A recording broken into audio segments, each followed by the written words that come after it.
પ્રિયંકાબેન, જય શ્રી કૃષ્ણ. જય શ્રી કૃષ્ણ મંજુબેન. આજે તો પ્રિયંકાબેન 5 વાગ્યા ઉઠી હતી સવારમાં. અત્યારના કોમાં ક્યાં જઈએ એવા? આ મંદિર જઈને આવી જો ને હું અત્યારે. હા તો વાંધો ને. આ તો વહેલા 5 વાગે ઉઠી ગઈ હતી, બધુંય કામ થઈ ગયું છે. હું કઈ કામ જ નથી કરે નાસ્તા પાણી સિવાય.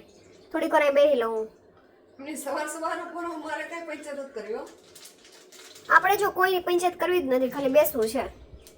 બેસો એનું નાની પણ પંચાયત કોઈ નહીં કરતા. ના ના, સવારના પોરમાં ખાલી ભગવાનના નામ જ લેવાના છો. તમારે બેસવું જ છે ને? હા પણ કેમ આમ પૂછો છો? પાકું? કેટલા ટાઈમ સુધી બેસશો? નહીં તમારે કામ હોય તો હોય જાઓ. તો એક કામ કરો, આ માહિતી છે ને સાફ કરી દે બેઠા બેઠા. જો આ તમારે કેટલું બધું કામ બાકી છે હજી, તમે કરો તમ તારે. હું તમને ડિસ્ટર્બ નહીં કરું, જાઉં છું.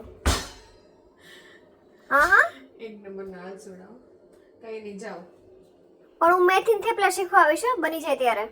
નહીં બની જાય ત્યાર ન થવું. તમારે થેપલા તો જ મળશે. શું મેથી સાફ કરશો તો નકર હું નહીં આપું. તમને ખબર તો છે મારી પ્રિયંકાબેન, આ મેથી સાફ કરવાનો કેવો કંટાળો આવે ખબર છે? કેવા છો તમે યાર? કાંઈ હાલો બેહીન સાફ કરી નાખી ફટાફટ, પછી મને શીખવાડો. બાજરાનો લોટ લીધો છે ને તમે પ્રિયંકાબેન? જો આ ઘઉંનો લોટ લીધો છે, રોટલીનો મંજુબેન. તમે બોલતા ચલાવો નાખતી જજો. આટલી હળદર, બીજું ધાણા જીરું, ધાણા જીરું, હિંગ, બસ એટલી જો.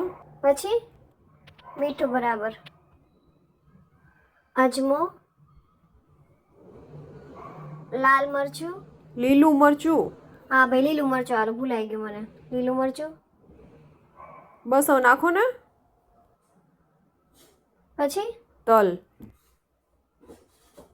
તલ, ધાણા, આલ્યું મેથી, મેથી, દૂધી, પછી લસણ નાખું ને? હા જો લસણ, પછી તેલ. તેલ, પછી લોટ બાંધવાનો ને?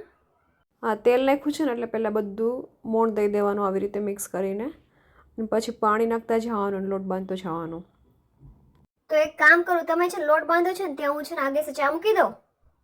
હા એક કામ કરો, આ દૂધ છે ને ગેસ ઉપર ગરમ છે અડતા નહીં, અને એક કામ કરો દૂધને છે ને સાઈડમાં લઈ લો બીજા ગેસ ઉપર, અને ત્યાં છે ને ચા મૂકી દો. તો તમારે થેપલા મોટા ગેસે બનાવવા છે એમ? હા મોટા ગેસે ફટાફટ થાય ને થેપલા. ધીમા ધીમા ગેસે તમે ચા ઉકાળો ને ત્યાં મારા થેપલા થતા જાય. હા કાલ પ્રિયંકા રાત્રે અમે લોકો એટલા પેટ પકડીને હસા છીએ મીણાબેન ના. અમે લોકો એવી તો શું વાત થઈ હતી તમારે? મીણાબેન છે ડોક્ટર પાસે ગયા હતા, તો ડોક્ટરે પૂછ્યું કે બોલો બેન શું તકલીફ છે એમ. હા પછી શું થયું? પછી છે ને મીણાબેન કે ઊંઘ નથી આવતી મને એમ. તો ડોક્ટર કે મોબાઈલ કેટલો જોવો છો એમ. એ કે બસ સૂતા પહેલા. તો ડોક્ટર પૂછે સૂતા પહેલા તમે કેટલો ટાઈમ જોવો છો એમ.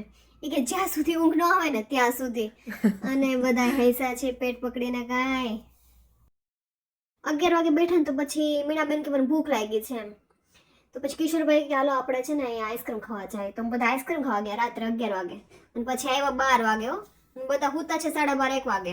બોલો આટલા મોટા સૂતા ને તોય તમે પહેલા 5 વાગે ઉઠીને મંદિરે જઈને આવી હોય તો ગયા, સારું કહેવાય મંજુબેન. આલા રમટ જ મૂક્યું તમે વહેલું.